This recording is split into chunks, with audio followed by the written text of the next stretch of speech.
Days of Our Lives preview 18th and April 18th should brace themselves for heartbreak, accusations, and passion as Salem's most beloved and most infamous characters find themselves at the center of growing turmoil. The week begins with a sobering development overseas, where Steve makes a difficult call that brings unsettling news to Marlena.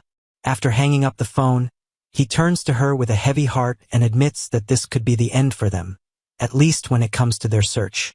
Marlena, though deeply troubled, doesn't resist. Instead, she suggests they leave the situation be for now, not because she has given up, but because they may need to step back and reevaluate. Yet Steve remains firm. From his perspective, there's nothing left to uncover in Estonia. The trail has gone cold.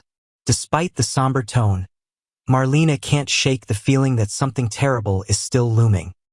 She shares with Steve her lingering fears that John is in more danger than they realize. Though her instincts have proven right more than once in the past, they're now up against time and the haunting uncertainty of what truly happened. While Steve believes regrouping is necessary, Marlena is already bracing for more devastating news. Back in Salem, another firestorm is brewing, this time involving JJ and Gabby. After weeks of simmering doubts and unspoken suspicions, JJ can no longer hold his tongue. He decides to confront Gabby directly, unable to ignore the troubling pieces that don't seem to fit. He corners her and begins pressing for answers, his voice filled with equal parts disbelief and determination. Gabby is stunned. She had expected judgment before, but not from JJ. When he flatly accuses her of shooting EJ, she snaps. JJ lays out the facts in a calm but stern tone. She had a motive, she had the opportunity, and she has no alibi. Gabby's face shifts from shock to fury. She vehemently denies the accusation, insisting JJ has no idea what really happened that night. But deep down, there's a flicker of something else, worry. Because what JJ doesn't know is that Gabby was at the DiMera mansion that night, and she did have a gun. What remains uncertain, even to Gabby, is whether she's being set up, or whether someone else pulled the trigger while she was too close for comfort.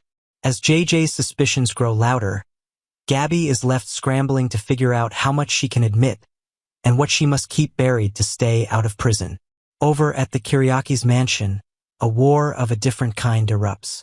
Vivian, newly released from prison and every bit as devious as ever, slithers her way back into the family estate. But she doesn't count on running into Maggie. The moment Maggie sees Vivian, her blood boils. She's spent years fighting to preserve the dignity of the Kiriaki's legacy, and there's no way she'll allow a woman like Vivian to poison it again. With unwavering rage, Maggie storms upstairs, declaring to Philip that if that vampire isn't gone by the time she returns, there'll be hell to pay. Maggie may have delivered her warning with icy grace, but everyone in the mansion knows better than to underestimate her when it comes to protecting her home. Philip, caught between loyalty and manipulation, finds himself facing demands he can't meet. When he fails to comply with Vivian's latest scheme, she retaliates, not with threats, but with action. The first step in her campaign of chaos? A shocking revelation to Xander. Vivian appears at Xander's office, calm as ever, and drops a bombshell. The letter Philip has been using to secure his stake in Titan, allegedly written by Victor, is a complete forgery. Victor never wrote it. The implications are staggering. Xander, long suspicious of the entire arrangement, is pushed to the edge. His rage threatens to boil over as he realizes how deeply he may have been manipulated.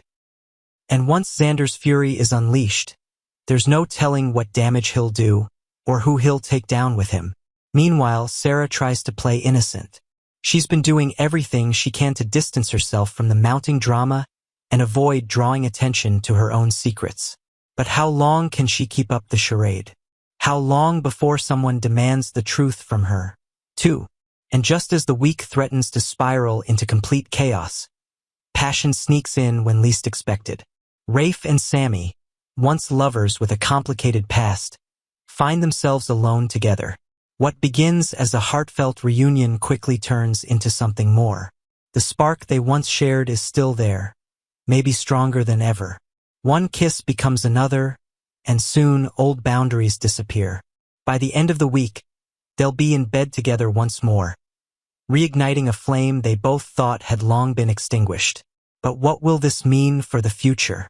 Is this a one-time rekindling of a lost connection, or the beginning of a full-blown affair? With Sammy, nothing is ever simple, and with Rafe, there's always a cost to passion. As secrets unravel, emotions run wild, and loyalties are tested, the residents of Salem are on the brink of life-altering revelations. From a marriage on the rocks to a twisted crime yet unsolved, and a love that refuses to die, Days of Our Lives is turning up the heat like never before. Don't miss a single episode, because in Salem, the truth is never simple, and the past is never really in the past. On Friday episode, Sammy Reed sat at the edge of the narrow hospital bed, her fingers trembling as they traced the outline of the sheet that covered her husband's unconscious form. The steady beep of the heart monitor and the muted hustle of nurses beyond the curtained alcove seemed impossibly distant. It was as though time itself had slowed, each heartbeat marking an eternity. Across from her, their son Johnny stood, arms folded, jaw clenched, eyes brimming with a mixture of anger, confusion, and something deeper, hurt. "Sammy," he said, voice low, "you need to tell me why you care so much about him. After what he did to Dad, after what he did to me." She swallowed, her throat tight. Johnny's words cut through her like shards of glass. For years, she had tiptoed around the truth, afraid that exposing the darkest parts of her past would shatter the fragile bonds holding her family together. But now, faced with the possibility of losing EJ forever, she knew she could no longer remain silent. I came into town to see Johnny," she began, voice quivering. "To see you, to hold you, but I stopped here first." She gestured toward EJ's still form. "Because I love him. I love him, Johnny, and I don't want him to die." Johnny's face hardened. "After what he did to him, what he did to me, why do you care if he lives or dies?" The question echoed in her mind. Why did she? Why, after every betrayal, every act of violence and cruelty, did she still love the man lying before her? Tears welled in her eyes. She rose from the chair and closed the distance between them, wrapping her arms around his shoulders. He stiffened, then melted into her embrace, as if he'd been holding his breath for years and was finally allowed to exhale. "I'm sorry," he whispered, his voice muffled against her blouse. "I'm sorry for everything I said." She stroked his hair gently. "None of this is your fault, Johnny. You're not to blame for what happened." But the words felt hollow even to her. How could she explain a love born of pain and trauma, a love she herself barely understood? They sat in silence, the two of them leaning on each other, while EJ's labored breathing filled the room. Hours passed, or maybe only minutes. Sammy had lost track of time. Finally, Johnny pulled back and looked at her, eyes shining with tears. "I want to understand," he said. "I need to know why you loved him even after he raped her." Sammy's heart clenched. The word hovered between them, unspoken but ever-present. She had spent decades trying to outrun it, to bury it beneath layers of denial and excuses.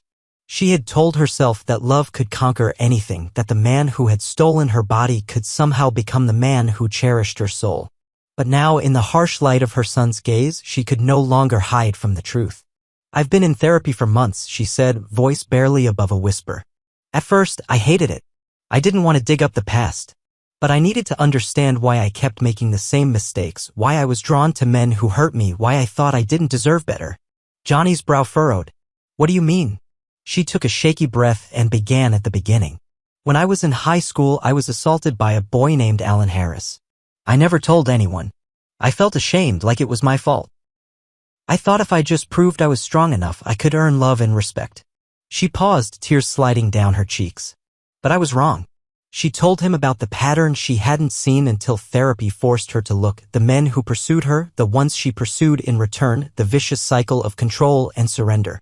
She spoke of her mother's affair, of the night she discovered her parents fighting, the sense that love was always conditional, always fleeting.